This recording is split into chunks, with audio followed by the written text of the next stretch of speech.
The phone vibrated on the kitchen counter, its buzz cutting through the silence like a blade. I froze, my hand halfway to the coffee pot, the air thick with the burnt toast scent of morning. Her name glowed on the screen, Elena. My wife. The woman who, just yesterday, texted that her work trip was extended another week. My thumb hovered over the decline button, a sick heat crawling up my chest. She hadn't called in days, not since that clipped message about client meetings in Chicago. Now at 6:47 a.m., her name pulsed like a warning. I answered, my voice tight. Elena, what's wrong? Her breath hitched, a sound so raw it made my skin prickle. Mark, oh God, I saw your email. The attorney. Please don't do this. I can explain. Her words tumbled, desperate, cracking like thin ice. My stomach lurched. The email. I'd sent it last night, a cold, calculated jab to her inbox after finding the hotel receipt in her coat pocket. A receipt for two, dated 3 nights ago, in a city she swore she'd never visited. The morning light slanted through the blinds, painting jagged stripes across the hardwood. I sat at the dining table, the receipt crumpled in my fist, its edges biting into my palm. Elena's voice still echoed in my head. Her call cut short when I muttered, "Explain when you're home," and hung up. The house felt too big, too quiet, the kind of quiet that amplifies every creak, every whisper of doubt. Our wedding photo hung on the wall, her smile radiant, mine trusting. I wanted to smash it. It started 2 weeks ago. She'd been distant, her laughter thinner, her eyes darting when I asked about her day. Work's intense, she'd say, her fingers twisting the hem of her blouse. I believed her. I always believed her. Elena, the marketing exec who could charm a room, who made me feel like the luckiest man alive. But then came the late nights, the locked phone, the perfume I didn't recognize clinging to her scarf. Small things, easy to dismiss, until they weren't. The receipt was the first hard proof. Tucked in her winter coat, forgotten, it listed a boutique hotel in Seattle, not Chicago. 2 glasses of wine, a late checkout, a king bed. My mind spun excuses. She was with a colleague, a friend. It was a mistake. But the dates matched her trip.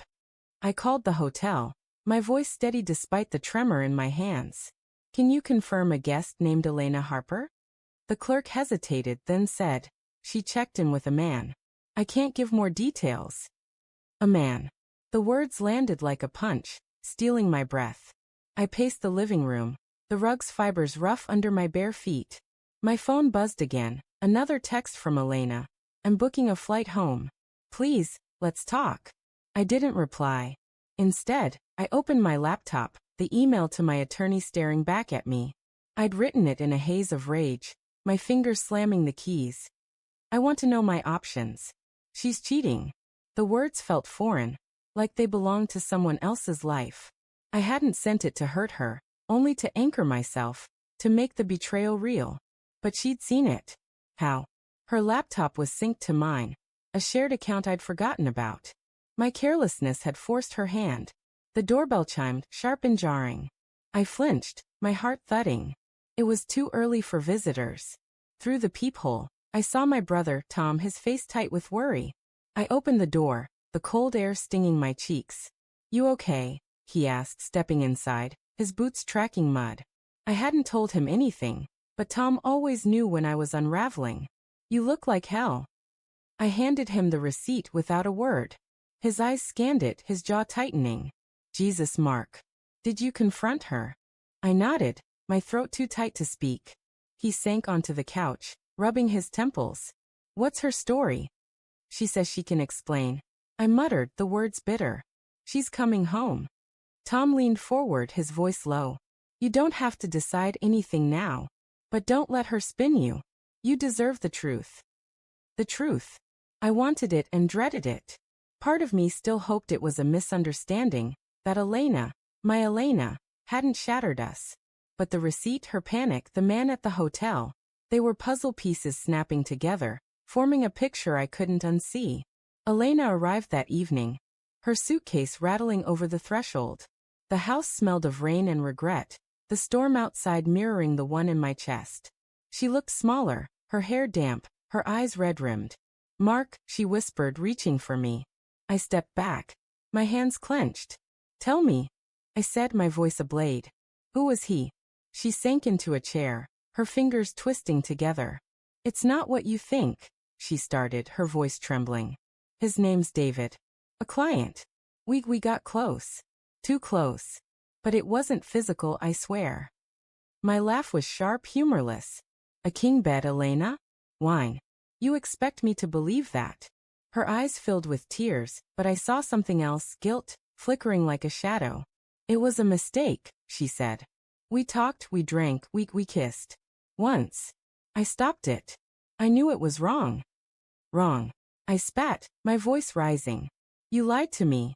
For weeks. You let me think. My voice broke, the weight of her betrayal crushing me. I wanted to scream, to forgive her, to hold her all at once. Instead, I stood frozen, the distance between us a chasm. She stood, her hands outstretched. I love you, Mark. I was confused, lost.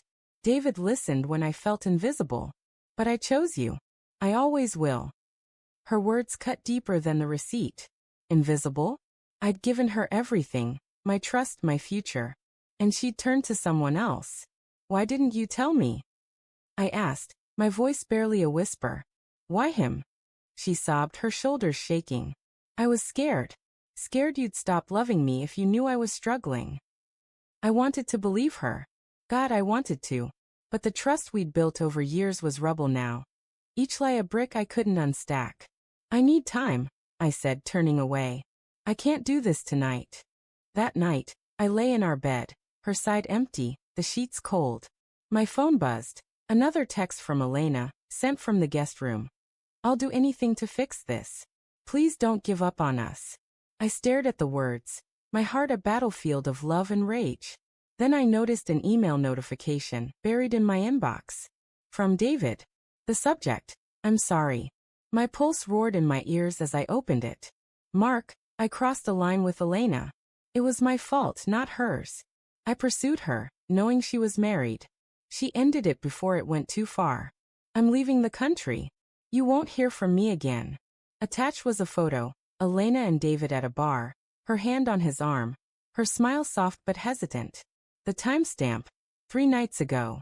I sat there, the phone trembling in my hand. She told the truth, part of it. But the photo burned, a moment of intimacy she'd never shared with me. I didn't know if I could forgive her, if love could survive this fracture. But as the rain pounded the windows, I realized the real betrayal wasn't the kiss. It was her silence, her choice to hide her pain from me. And mine for not seeing it sooner.